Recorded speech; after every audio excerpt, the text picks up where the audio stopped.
दूसरी लिस्ट भी जारी कर दी है, जिसमें उत्तराखंड से 3 उम्मीदवारों के नामों का ऐलान किया गया है। कांग्रेस ने गढ़वाल संसदीय सीट से गणेश गोदियाल को प्रत्याशी बनाया है। टिहरी से पूर्व विधायक जोत सिंह गुनसोला पर दाव चला है। वहीं अल्मोड़ा से पूर्व सांसद प्रदीप टमटा को प्रत्याशी बनाया गया है। तो वहीं देहरादून में कांग्रेस प्रदेश अध्यक्ष करण माहरा ने सरकार पर बड़ा हमला बोला। आइए सुनाते हैं उन्होंने क्या कुछ कहा। समय समय पर जब अमेंडमेंट किए जाते हैं किसी भी रूल में या कोई नया कानून बनाया जाता है तो उस समय की आवश्यकता के अनुसार बनाया जाता है और समय समय पर चीजें परिवर्तित होती रहती हैं।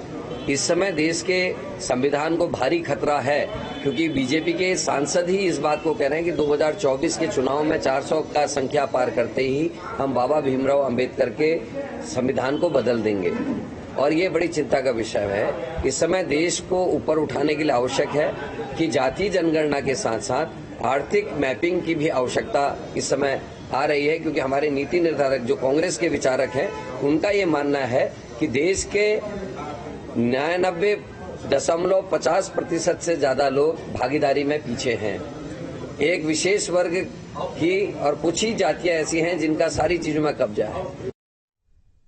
तो लोकसभा चुनाव को लेकर सुगबुगाहट तेज है और ज्यादा जानकारी के लिए रुक करेंगे संवाददाता धनराज हमारे साथ लाइव जुड़ गए। धनराज, आगामी लोकसभा चुनाव को लेकर जहां कांग्रेस ने दूसरी लिस्ट जारी कर दी है प्रत्याशियों की, तो दूसरी तरफ सीएए को लेकर करण माहरा ने सरकार पर निशाना साधा। जी बिल्कुल, देखिए जिस तरीके से लोकसभा चुनाव नजदीक आ रहा है तो कहीं ना कहीं दोनों ही पार्टियां अपनी जो प्रत्याशी हैं उनकी लिस्ट जारी कर रहे हैं और आप देखिए बीजेपी ने 3 प्रत्याशियों पर गांव उत्तराखंड के अंदर खेला था, उसी तरीके से कहीं ना कहीं कांग्रेस के भी अभी 3 ही प्रत्याशियों के नाम घोषित किए गए हैं और जिसमें साफ तौर पर देखने में आ रहा है कि जो पौड़ी से है वो गणेश गोदियाल का माफी चाहूंगा, जो अल्मोड़ा से है वो गणेश गोदियाल का नाम सामने आ रहा है। उसके साथ ही आप देखेंगे कि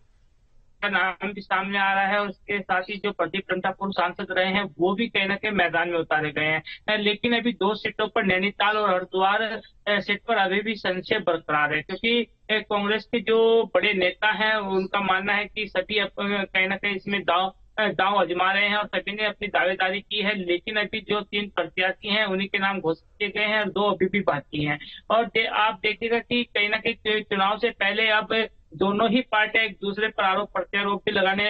लगी है क्योंकि जो प्रदेश अध्यक्ष है कांग्रेस के करण मेहरा, उन्होंने सीधा सीधा निशाना साधा है सीए को लेकर कि उत्तराखंड जो पूरे देश के अंदर सीए लागू किया गया है उसमें कहीं ना कहीं उन्होंने खामियां गिनवाई है और इसके साथ ही उन्होंने कहा है कि जिस तरीके से बीजेपी के जो सांसद हैं वो खुद कह रहे हैं कि कहीं ना कहीं जो यदि 2024 में 400 सीटें पार लाकर सरकार बीजेपी की बनती है तो वो जो संविधान यानी कि अंबेडकर साहब के द्वारा जो संविधान लिखा गया है उसको बदल देंगे। तो इस तरह के आरोप कहीं ना कहीं प्रदेश अध्यक्ष की तरफ से लगाए जा रहे हैं। बिल्कुल, आरोप और प्रत्यारोप का दौर तो लगातार जारी है, लेकिन अब जो दूसरी लिस्ट के जरिए ये नाम प्रत्याशियों के सामने आए हैं, आप ग्राउंड पर हैं, अगर लोगों की बात करें तो लोगों की तरफ से क्या कुछ रुझान है और साथ ही साथ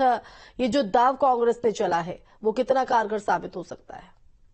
जी बिल्कुल, ये देखने वाली बात होगी कि जिस तरीके से समीकरण कांग्रेस ने बिठाए हैं कि वो कितने कारगर साबित होंगे क्योंकि अभी देखा जाए तो उत्तराखंड के अंदर कहीं ना कहीं कांग्रेस का जो वजूद है वो खत्म होता हुआ नजर आ रहा है क्योंकि पहले से ही जो 5 सीटें हैं वो बीजेपी के कब्जे में है और आपने विधानसभा का चुनाव भी देखा होगा कि किस तरीके से कांग्रेस को करारी हार का सामना करना पड़ा था। लेकिन अब ये कहना मुश्किल होगा कि क्या उत्तराखंड के जो चुनाव हैं अब लोकसभा के उसमें कांग्रेस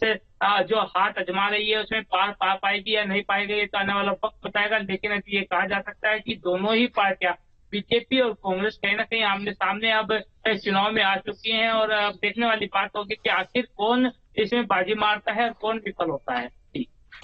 बिल्कुल, तो बीजेपी पर भी करण माहरा ने निशाना साधा, दूसरी तरफ दूसरी लिस्ट के जरिए 3 उम्मीदवारों को मैदान में उतार दिया गया है। बहुत शुक्रिया धनराज तमाम जानकारी देने के लिए। तो